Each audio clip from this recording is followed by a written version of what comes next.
പിതാവിന്റെയും പുത്രന്റെയും പരിശുദ്ധാത്മാവിന്റെയും നാമത്തിൽ ആമേൻ.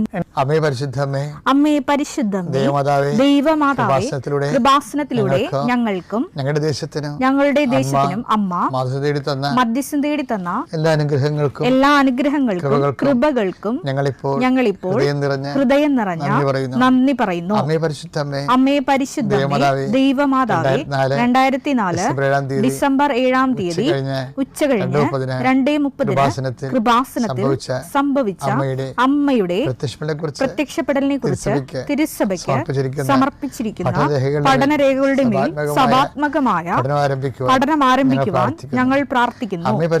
അമ്മേ പരിശുദ്ധമേ, ഭൂസ്വർലോകങ്ങളുടെ രാജ്ഞിയായ അങ്ങേയ്ക്ക് ഭൗമ സംരക്ഷണത്തിനായി പ്രപഞ്ചപ്രകൃതിയെ തന്നെ തിരുസഭ പ്രതിഷ്ഠിക്കുവാൻ ഈ പ്രത്യക്ഷീകരണം വഴി ഇടയാക്കണമേ. പരിശുദ്ധമ്മേ, ജപമാല മാതാവേ, സകല കൃപാസനം പ്രാർത്ഥനകളോടും ചേർത്ത് ഞങ്ങളിപ്പോൾ പ്രാർത്ഥിക്കുന്ന ഈ കുടുംബത്തിന്റെ പ്രത്യേക നിയോഗം.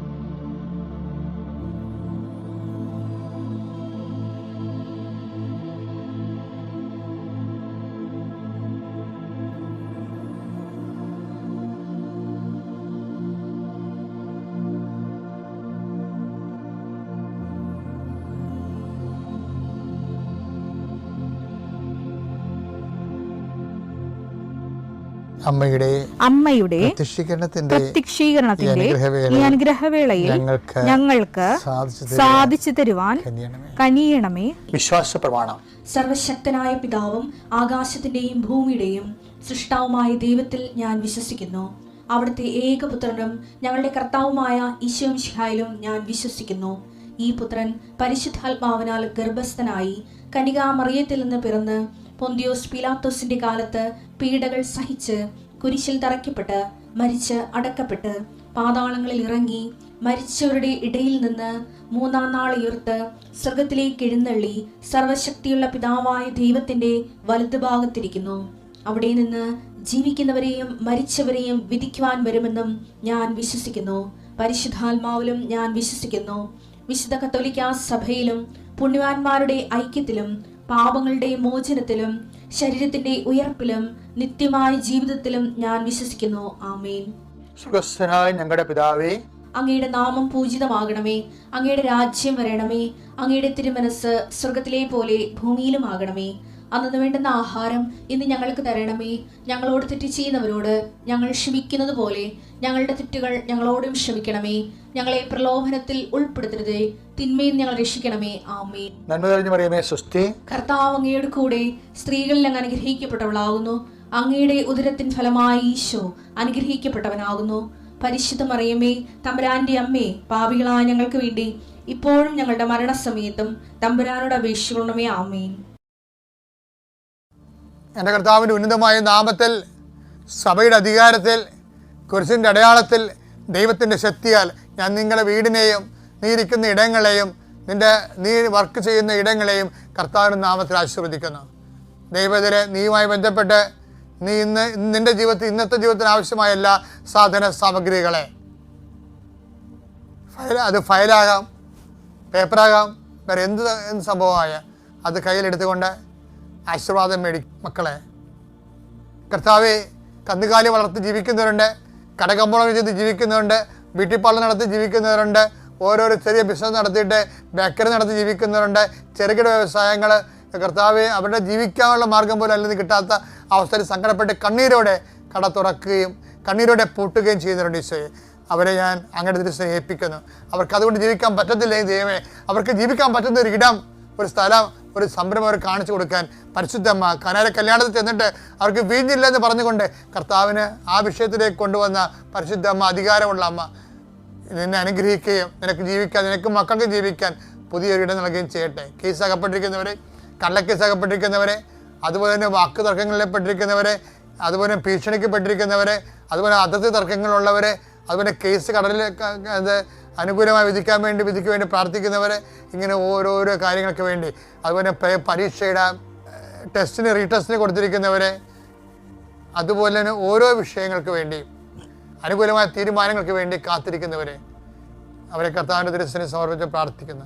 വിവാഹത്തിന് വേണ്ടി ഒരുങ്ങുന്നവരെ, വിവാഹത്തിൻ്റെ പണം സമ്പാദിക്കുന്നതിന് വേണ്ടിയുള്ള പരക്കമ്പാച നടത്തുന്നവരെ, വീട് സ്ഥലമില്ലാത്തവരെ, സ്ഥലമെങ്കിലും കിട്ടാൻ വേണ്ടി, വീടെങ്കിലും കിട്ടാൻ വേണ്ടി അരഞ്ഞു നടക്കുന്നവരെ, അവരുടെ ഉദ്യമങ്ങളെ കർത്താവിൻ്റെ നാമത്തിൽ ആശീർവദിക്കുന്നു. Power and grace. ദൈവസ്നേഹമുള്ളവരാണെങ്കിൽ നമ്മളെ ആക്രമിച്ചാലും ശരി, പറയാനുള്ളത് നമ്മൾ പറയും. എന്താ കാര്യം? നമ്മൾ പറയണത് നമുക്ക് വേണ്ടിയല്ല, ദൈവത്തിന് വേണ്ടിയാണ് പറയണത്.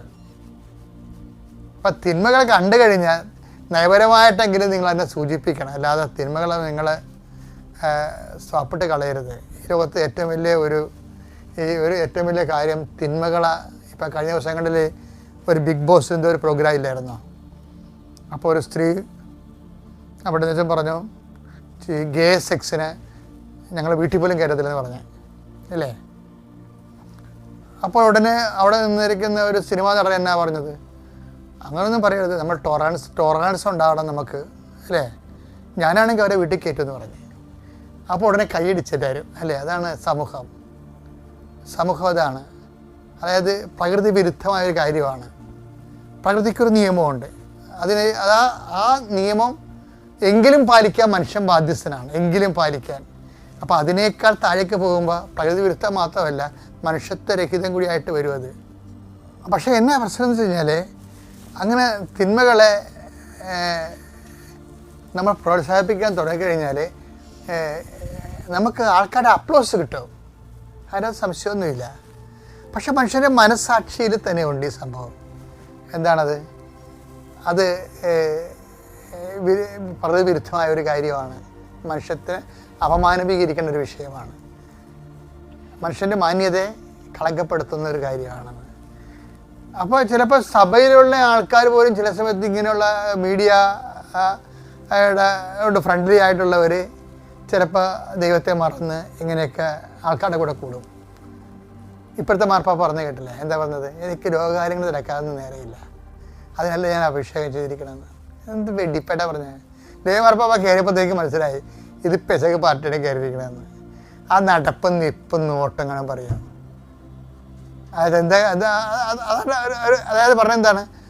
തുളുമ്പാണ് പറഞ്ഞിരിക്കണത്, എന്നെ ഏൽപ്പിച്ച ജോലി സുവിശേഷം ലോകത്തിന് കൈമാറുകയാണ്. അടിപൊളി. അല്ല, ലോക കാര്യങ്ങൾ സെറ്റ് ചെയ്യുകയല്ല, അതിന് വേറെ ആൾക്കാരുണ്ടെന്ന്. അതല്ലേ പറഞ്ഞേ?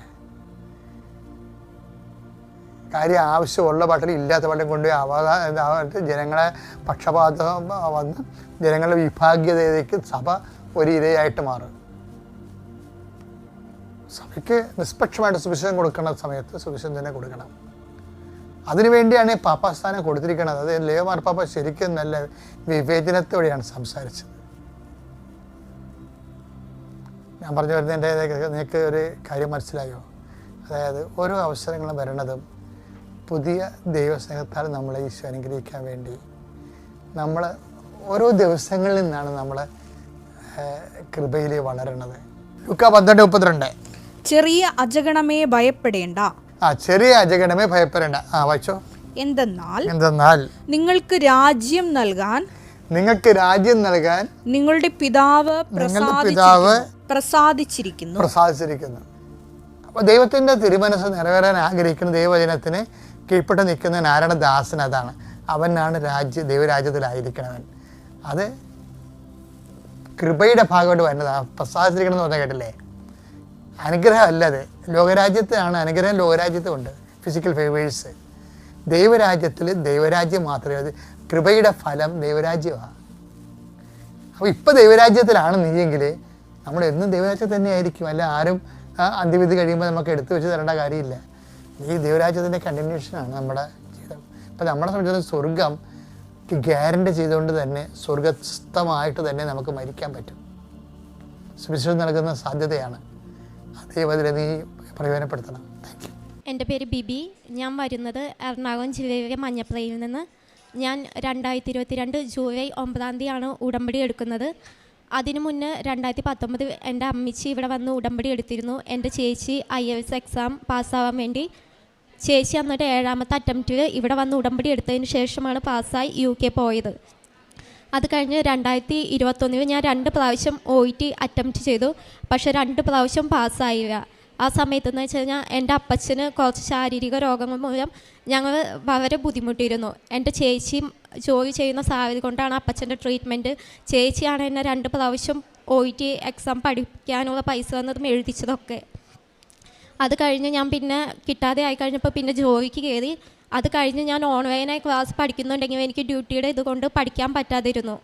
അങ്ങനെ ഞാൻ റിസൈൻ വയ്ക്കാം. അപ്പോൾ എനിക്ക് എന്തൊരു കാര്യം തീരുമാനം എടുക്കാൻ എനിക്ക് പേടിയുള്ളതാണ്. ഞാൻ കാരണം എൻ്റെ ചേച്ചിയോട് ചോദിക്കും. ചേച്ചി അപ്പോൾ എന്നെ ചീത്ത പറയും. ചേച്ചി പറഞ്ഞു, നീ റിസൈൻ വെച്ച് ഇറങ്ങുകയാണെങ്കിൽ നിന്നെ പഠിക്കാനുള്ള പൈസ ഞാൻ തരാം. അപ്പോൾ ഓൾറെഡി ചേച്ചിയുടെ കല്യാണം കഴിഞ്ഞിരുന്നു. പക്ഷെ എന്നാലും ചേച്ചി തരാമെന്ന് പറഞ്ഞ് ഞാനപ്പോൾ റിസൈൻ വയ്ക്കാൻ തീരുമാനിച്ചു. അപ്പോൾ എൻ്റെ ഒരു ഫ്രണ്ട്, എൻ്റെ കൂടെ വർക്ക് ചെയ്യുന്നത് ഫ്രണ്ട് എൻ്റെ അടുത്ത് പറഞ്ഞു, നീ യൂട്യൂബിൽ കൃപാസനത്തിൻ്റെ OET IAS പാസ്സായവരുടെ സാക്ഷ്യങ്ങൾ പറയും, അത് കണ്ട് നീ പ്രാർത്ഥിച്ച് പഠിക്കാൻ പറഞ്ഞു. അങ്ങനെ ഞാനപ്പോൾ റിസൈൻ വെച്ച് ഇറങ്ങി അന്ന് തുടങ്ങി അങ്ങനെ കാണാൻ തുടങ്ങി. അങ്ങനെ കണ്ടു കഴിഞ്ഞപ്പോൾ എനിക്ക് ഉടമ്പടി എടുക്കാൻ തോന്നി. അപ്പോൾ എൻ്റെ അമ്മച്ചിയുടെ അടുത്ത് പറഞ്ഞപ്പോൾ അമ്മച്ചി പറഞ്ഞു, നീ കൃത്യമായിട്ട് ചെയ്യുമെങ്കിൽ പോയി എടുത്തോ, അമ്മച്ചിയും പ്രാർത്ഥിക്കാമെന്ന് പറഞ്ഞു. അങ്ങനെ ഞാൻ ഇവിടെ വന്ന് ഉടമ്പടി എടുത്തു.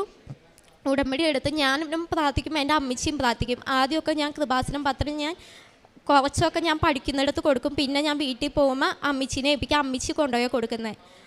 പിന്നെ ഓരോ പ്രാവശ്യം ഒരു സാക്ഷ്യം കണ്ടപ്പോൾ ഇവിടെ ഉടമ്പടി എടുത്ത ആൾ എന്നെ കൊടുത്തപ്പോൾ അതെങ്ങനെ മാതാവ് അനുഗ്രഹിച്ചു എന്ന് കേട്ടു. അപ്പം ഞാൻ തന്നെ പിന്നീട് കൊടുക്കാൻ തുടങ്ങി എല്ലാവർക്കും. പിന്നെ അത് കഴിഞ്ഞ് എക്സാമിന് ഡേറ്റ് എടുക്കാനായാലും എനിക്ക് ഭയങ്കര ടെൻഷനായിരുന്നു. കാരണം എല്ലാവരും പറയും നന്നായി പഠിച്ചിട്ട് മതി, ഇത്രയും പൈസ കളയുന്നതാ, അപ്പോൾ നന്നായി പഠിച്ച് കോൺഫിഡൻ്റ് ആയിട്ട് എടുത്താൽ മതി. അപ്പോൾ ഓൾറെഡി എനിക്ക് പേടിയായാലും ഞാൻ അമ്മച്ചി പറഞ്ഞു, നീ പ്രാർത്ഥിക്കും. ഞാനങ്ങനെ ഇവിടെ വന്ന് ഓഗസ്റ്റ് 25 വന്ന് പ്രാർത്ഥിച്ച് എന്നിട്ട് പോയി ഡേറ്റ് എടുത്തു. ലാസ്റ്റ് ഡേറ്റിലാണ് ഞാൻ പോയി എടുത്തത്. അന്ന് തിങ്കളാഴ്ചയും കൂടി എനിക്ക് ഡേറ്റ് എടുക്കാൻ അവസരം ഉണ്ടായിരുന്നു. അത് കഴിഞ്ഞ് ഡേറ്റ് എടുത്തു കഴിഞ്ഞ് ഞാൻ പ്രാർത്ഥിച്ചു. ഞാൻ പ്രത്യക്ഷന് പ്രാർത്ഥന 9 പ്രാവശ്യം പ്രാർത്ഥിച്ചു. പ്രത്യേകം ഈ നിയോഗം വെച്ച് പ്രാർത്ഥിച്ചു. അത് കഴിഞ്ഞ് ഞാനിവിടെ അച്ഛനെ കാണാൻ വന്ന അന്ന് അച്ഛനെ കാണാൻ പറ്റിയില്ല. അപ്പോൾ എനിക്ക് വിഷമമായി. ഞാൻ ഓർത്ത്, മാതാവ് ഇപ്രാവശ്യം നീ എനിക്ക് തരില്ല, കാരണം എൻ്റെ കാര്യങ്ങൾ ഇങ്ങനെ വരുമ്പോൾ തടസ്സങ്ങൾ വരാണല്ലോ എന്ന്.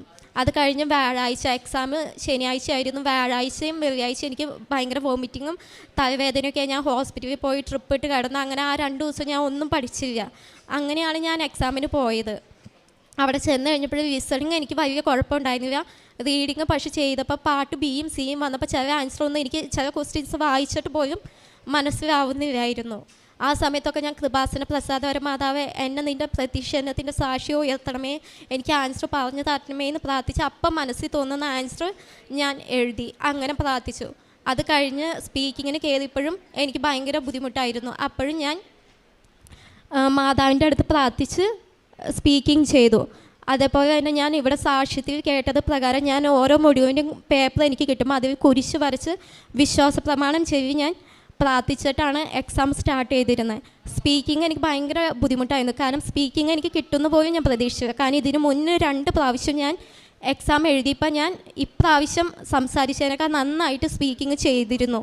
എന്നിട്ടും എനിക്ക് B ഗ്രേഡ് കിട്ടിയിരുന്നില്ല. അപ്പോൾ എനിക്ക് ഭയങ്കര വിഷമമായിരുന്നു. ഞാൻ വീട്ടിൽ വന്നു കഴിഞ്ഞ് ചോദിച്ചപ്പോൾ അമ്മച്ചിയോട് പറഞ്ഞു, അമ്മച്ചി എന്തായാലും ഞാൻ എഴുതിയത് വെച്ച് ഞാൻ എന്തായാലും പാസ്സാവില്ല, വേറെ എന്ത് എങ്ങനെ കിട്ടിയാലും സ്പീക്കിംഗ് എനിക്ക് കിട്ടാൻ ഒരു ചാൻസും ഇല്ല, പക്ഷെ മാതാവ് തരാണെങ്കിൽ ഞാൻ പാസ്സാവുമെന്ന് പറഞ്ഞു. ഞാൻ എന്നിട്ട് അമ്മച്ചി പറഞ്ഞു, നീ പ്രാർത്ഥിക്കുന്ന പറഞ്ഞ് ഞാൻ അത് കഴിഞ്ഞും എല്ലാ ദിവസവും ഇരുന്ന് പ്രാർത്ഥിച്ചു. ഞാൻ പ്രാർത്ഥിച്ചത് എനിക്ക് UK സ്കോർ എന്ന് വെച്ചാൽ ഞാൻ റൈറ്റിങ്ങിന് C++ഉം ബാക്കി 3 മൊഡ്യൂളിനും കറക്റ്റ് 350 തന്ന എന്നെ പാസ്സാക്കിക്കാൻ മതി എന്ന് പറഞ്ഞാൽ ഞാൻ പ്രാർത്ഥിച്ചത്. ഇവിടെ തിങ്കളാഴ്ച വന്ന് ഞാൻ ഉടമ്പടി പുതുക്കി. അപ്പോഴും ഞാൻ അത് തന്നെ പ്രാർത്ഥിച്ച് പോയെ. ഇന്നലെ എൻ്റെ റിസൾട്ട് വന്നു. എനിക്ക് 4 മൊഡ്യൂളിനും B ഗ്രേഡ് തന്ന മാതാവ് എന്നെ അനുഗ്രഹിച്ചു. അതും നല്ല മാർക്കോടുകൂടി എനിക്ക് പാസ്സാവാനുള്ള അനുഗ്രഹം അമ്മ മാതാവും തിരുക്കുമാരനും നൽകി. എൻ്റെ പേര് ഷൈജ ജോസ്, ഇരിങ്ങാലക്കുട രൂപതയിൽ നിന്നും വരുന്നു. ഞാൻ ഒരു കൊറോണയ്ക്ക് മുമ്പ് ഇവിടെ വന്ന്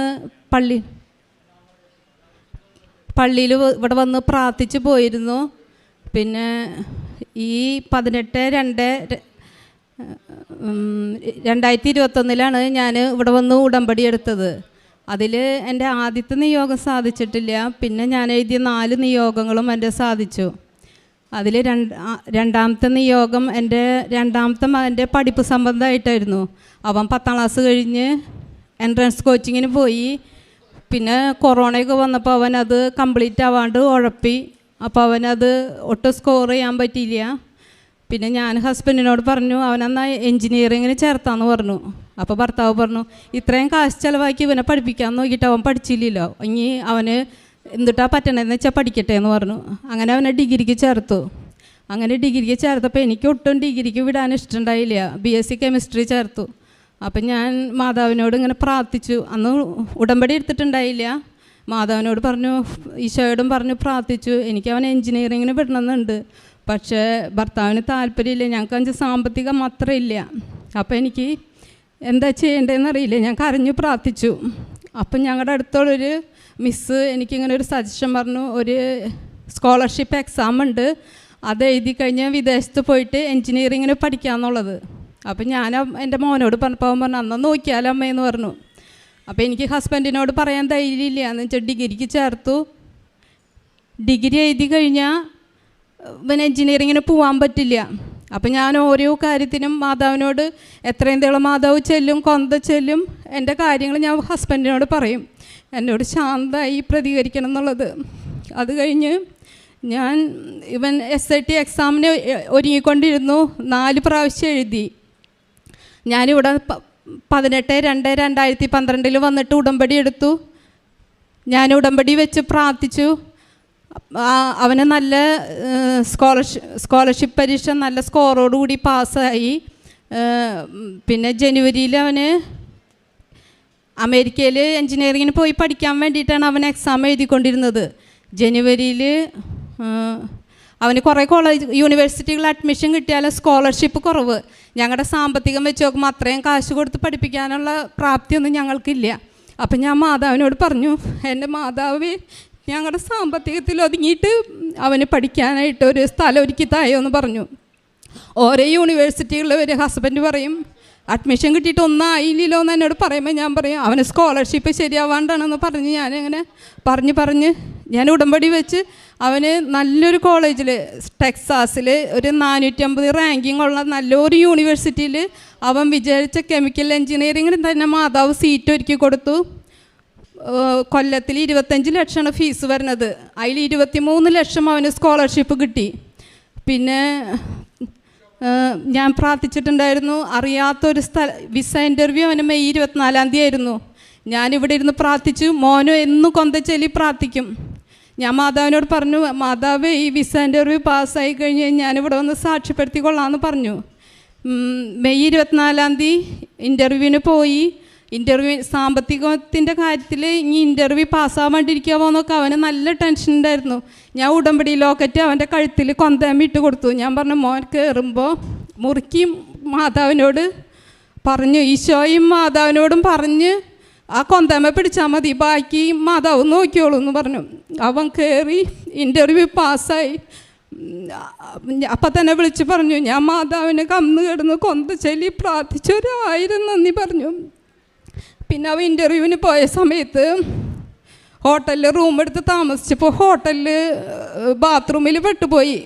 ഇൻ്റർവ്യൂവിൻ്റെ തലേദിവസം വൈകുന്നേരം ഞങ്ങളൊന്നും അറിഞ്ഞില്ല. അതിൻ്റെ ഉള്ളിൽ പെട്ടിട്ട് വൈകുന്നേരം നേരമായിരുന്നു ഡൽഹിയിൽ. അവനെന്ന് വെച്ച് കഴിഞ്ഞാൽ ആകെ പേടിയായി. ബാത്റൂം ലോക്കായിപ്പോയി, തുറക്കാൻ പറ്റണില്ല, റൂമിൽ ആരുമില്ല. 10-20 വയസ്സല്ലേ ഉള്ളൂ. എനിക്കും അവനും എന്താ ചെയ്യേണ്ടതെന്ന് ഉണ്ടായില്ല. അവൻ അതിൻ്റെ ഉള്ളിൽ കിടന്ന് ഓളിയും ബഹളവും അങ്ങനെയൊക്കെ ആക്കി ലാസ്റ്റ് അവന് തലച്ചിറ്റി വീണു. അപ്പോൾ അവൻ പറയുന്നു, പെട്ടെന്ന് എനിക്കൊരു വെളുത്ത രൂപം എൻ്റെ മുന്നിൽ കൂടെ മാറി. ആ സമയത്ത് അവന് ഓർമ്മ കിട്ടി. അവൻ പിന്നെയും വാതിലുമ തട്ടി താഴെയുള്ള റൂമിലുണ്ടായിരുന്ന ഒരു ബഹളം കേട്ട് വന്ന് അവന് റൂം തുറന്നു കൊടുത്തു. അങ്ങനെ വലിയൊരു അപകടത്തിൽ നിന്ന് മാതാവ് എൻ്റെ മോനെ രക്ഷിച്ചു. പിന്നെ ഇൻ്റർവ്യൂ കഴിഞ്ഞ് എല്ലാ കാര്യങ്ങളും, കാശിൻ്റെ കാര്യങ്ങളും എല്ലാ കാര്യങ്ങളും തടസ്സങ്ങളില്ലാതെ മാതാവ് ശരിയാക്കി തന്നു. പിന്നെ ഞാൻ ഓഗസ്റ്റ് 9-ാം തീയതിയാണ് അവന് പോണത്. അപ്പം ഞാൻ മാതാവിനോട് പ്രാർത്ഥിച്ചു, ചെല്ലുമ്മ നല്ല ദൈവഭക്തിയുള്ള നല്ല സുഹൃത്തുക്കളെ കൊടുക്കണം. അറിയാത്തൊരു നാട്ടിലേക്കാണ് പോണത്. അപ്പോൾ അവനവിടെ ചെന്നപ്പോൾ അവൻ്റെ റൂംമേറ്റായിട്ട് ഒരു നൈജീരിയക്കാരനാണ്. നല്ല ഭക്തിയുള്ള ഒരു കുട്ടി, അവനൊരു ചേട്ടൻ്റെ പോലെ എല്ലാ കാര്യങ്ങളിലും പറഞ്ഞു കൊടുക്കണ നല്ലൊരു കുട്ടീനെ അവന് കിട്ടിയ. നല്ല ക്രിസ്ത്യൻ കുട്ടിയാണ്, നല്ല ഭക്തി ഇതൊക്കെ ഉണ്ട്. ഓഗസ്റ്റ് 9 എൻ്റെ മോൻ അമേരിക്കയിൽ ടെക്സാസ് ടെക് യൂണിവേഴ്സിറ്റിയിൽ ചേർന്നു. ഇപ്പം 2 മാസമായി ക്ലാസ്സുകൾ, ഫസ്റ്റ് സെമസ്റ്റർ കഴിഞ്ഞു. അപ്പോൾ എൻ്റെ മോൻ പറഞ്ഞു, ഞാൻ കോളേജിൽ ചെന്ന് കഴിഞ്ഞിട്ട് അമ്മ സാക്ഷ്യം പറഞ്ഞാൽ മതിയെന്ന്. അപ്പം ഞാനിങ്ങനെ ഇപ്പോൾ വന്ന് സാക്ഷ്യം പറഞ്ഞു. എൻ്റെ മോനെ എന്നും കൊന്തച്ചൊല്ലായിരുന്നു ഇതിനൊരുക്കായിട്ട്. പിന്നെ ഏശയ്യാ 45:3, ഞാൻ നിനക്ക് മുമ്പേ പോയി മലകൾ ഇടിച്ചു നിരപ്പാക്കുകയും പിച്ചളവാതിലുകൾ തകർക്കുകയും ഇരുമ്പോടാമ്പലുകൾ ഒടിക്കുകയും ചെയ്യും. നിന്നെ പേര് ചൊല്ലി വിളിക്കുന്ന ഇസ്രായേലിൻ്റെ ദൈവമായ കർത്താവ് ഞാനാണെന്ന് അറിയേണ്ടതിന് അന്ധകാരത്തിലെ നിധികളും രഹസ്യധനശേഖരവും ഞാൻ നിനക്ക് തരുന്നു. ഈ വചനം എന്നും പറയാം. എന്നിട്ട് മാതാവേ, എൻ്റെ എല്ലാ തടസ്സങ്ങളും നീക്കി തരണേ. ഞാൻ എൻ്റെ മോൻ പോവും അതുപോലെ പറഞ്ഞു, സഞ്ചാരി മാതാവേ, എൻ്റെ മോൻ്റെ കൂടെ പോണട്ടെ. എനിക്ക് മാതാവ് മാത്രമേ ധൈര്യത്തിനുള്ളൂ. എല്ലാ കാര്യങ്ങളും അവിടെ ചെന്ന് പ്രൊഫസേഴ്സ് ആയാലും എല്ലാവരും നല്ല സ്നേഹമുള്ളവരും സ്റ്റുഡൻസും ഒക്കെ അങ്ങനെയായിട്ട് അവനെ നല്ലൊരു ഇതിൽ പഠിക്കാൻ സാധിച്ചതിന് മാതാവിനും തിരുക്കുമാരനും 1000 നന്ദി.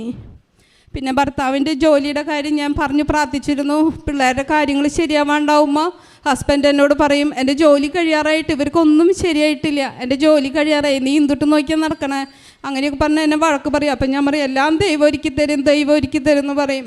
ഭർത്താവിൻ്റെ ജോലി പുതുക്കി, പ്രമോഷനോടുകൂടി പുതുക്കി ജോലിയിലായി. പിന്നെ ഞാൻ ചേച്ചിയുടെ മകൾക്ക് വേണ്ടി വിവാഹമോചനത്തിൻ്റെ വക്ക് വരെ എത്തിയിരുന്ന വിവാഹം ചെറിയ കാരണത്തുമ്പോൾ പിരിയാതെ നന്നായി ജീവിക്കാൻ വേണ്ടി അമ്മയോട് ഉടമ്പടി എടുത്ത് പ്രാർത്ഥിച്ചു. അവരൊന്നിച്ച് ഇപ്പോൾ സന്തോഷമായി ജീവിക്കണു. ഒരു കുഞ്ഞുണ്ട്, 2ാമത്തെ കുഞ്ഞ് ജനുവരിയിൽ ഡെലിവറി സമയം കാത്തിരിക്കണു. പിന്നെ ഞാൻ ഒരു നിയോഗം, ചേട്ടൻ്റെ മോനെ മാൾട്ടയിലേക്ക് അവർ 2 വർഷമായി ജോലിക്ക് പോകാൻ പരിശ്രമിച്ചു കൊണ്ടിരിക്കണ്. അത് ശരിയാവാണ്ടായി. ഇപ്പം എൻ്റെ ഒരു നിയോഗം ഞാനത് വെച്ചു, അവന് പോവാൻ സാധിക്കണം മാതാവേ, പറഞ്ഞ ഡേറ്റിന് പോയില്ലെങ്കിൽ അവൻ്റെ വിസ ക്യാൻസലാവൂലോ എന്ന് പറഞ്ഞു. അപ്പോൾ അതുപോലെ തന്നെ അവന് 16-ാം തീയതി പോവാൻ 2 മാസം മുമ്പ് ഓഗസ്റ്റ് 16-ാം തീയതി അവൻ മാൾട്ടയിൽ പോയി ജോലിയിൽ കയറി സന്തോഷമായിട്ടിരിക്കുന്നു. ഇത്രയും അനുഗ്രഹങ്ങൾ തന്ന എൻ്റെ മാതാവിനും ഈശോയ്ക്കും എൻ്റെ സർവശക്തനായ ദൈവത്തിനും 1000 നന്ദി, സ്തുതി, സ്തോത്രം. എൻ്റെ പേര് ജസ്മേരി ജോസഫ്. ഞാൻ തിരുവല്ലയിൽ നിന്ന് വരുന്നു. കഴിഞ്ഞ സെപ്റ്റംബർ 24 എൻ്റെ OET എക്സാം. അതെൻ്റെ ഫസ്റ്റ് അറ്റംപ്റ്റ് ആയിരുന്നു. അതിനുശേഷം അന്ന് എക്സാം കഴിഞ്ഞപ്പം എനിക്ക് വലിയ കുഴപ്പമില്ലാതെ എളുപ്പമായിരുന്ന റീഡിങ്. അന്ന് എക്സാമിന് പാടായിരുന്നു, അതിനോടൊപ്പം റൈറ്റിങ്ങും എനിക്ക് പാടായിരുന്നു. പൊതുവേ എനിക്കുള്ളൊരിതെന്ന് വെച്ചാൽ എക്സാമിന് മുമ്പ് വരെ എനിക്ക് എല്ലാത്തിനും വലിയ കുഴപ്പമില്ലാത്ത മാർക്കും ഒക്കെ ഉണ്ടാവും. അപ്പോൾ എല്ലാവർക്കും നല്ല പ്രതീക്ഷയായിരിക്കും. പക്ഷേ എക്സാമിൻ്റെ റിസൾട്ട് വരുമ്പം എല്ലാ തവണയും 10-ലാണേലും 12-ലാണേലും എൻ്റെ നഴ്സിങ്ങിൻ്റെ 4th ഇയർ കഴിഞ്ഞപ്പോഴും പ്രതീക്ഷിക്കുന്ന രീതിയിലുള്ളൊരു മാർക്കിലേക്ക് ഞാൻ വരാറില്ല. എന്തെങ്കിലും ഒരു തടസ്സം എനിക്ക് ഉണ്ടാകാറുണ്ടായിരുന്നു. അപ്പം എല്ലാവരും ആ നിമിഷം വരെ എല്ലാവരും ഭയങ്കര പ്രതീക്ഷയിലിരുന്നിട്ട് അന്നേരം റിസൾട്ട് അങ്ങനെ ആകുമ്പോഴത്തേക്കും എല്ലാവരും ചോദിക്കും, ഇതെന്താ ഇങ്ങനെ എന്നൊക്കെ ചോദിച്ചാൽ എനിക്ക് എപ്പോഴും ഉത്തരം പറയാനേ എനിക്ക് സമയം ഉണ്ടായിരുന്നുള്ളൂ. എപ്പോഴും റിസൾട്ട് വരുന്ന ദിവസം എന്ന് പറയുന്നത് ഞാൻ എല്ലാവർക്കും എക്സ്പ്ലനേഷൻ കൊടുക്കുന്നൊരു ദിവസമായിരുന്നു. അപ്പം OETയുടെ എക്സാം എഴുതി കഴിഞ്ഞ് എക്സാം പാടും കൂടെ ആയിക്കഴിഞ്ഞപ്പം ഞാൻ പിന്നെയും വിചാരിച്ചു എല്ലാ തവണത്തെ പോലെ തന്നെ ഈ തവണയും ഇത് തന്നെ സംഭവിക്കാൻ പോകുന്നതെന്നുള്ളത്.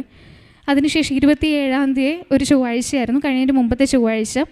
എൻ്റെ അമ്മയുടെ ഫ്രണ്ട് പറഞ്ഞു, ആൻറ്റി പറഞ്ഞു അമ്മയോട് കൃപാസനത്തിൽ വന്ന് ഉടമ്പടി എടുക്ക്, ഉറപ്പായിട്ടും അതിന് ഫലം ഉണ്ടാകുമെന്ന് പറഞ്ഞു.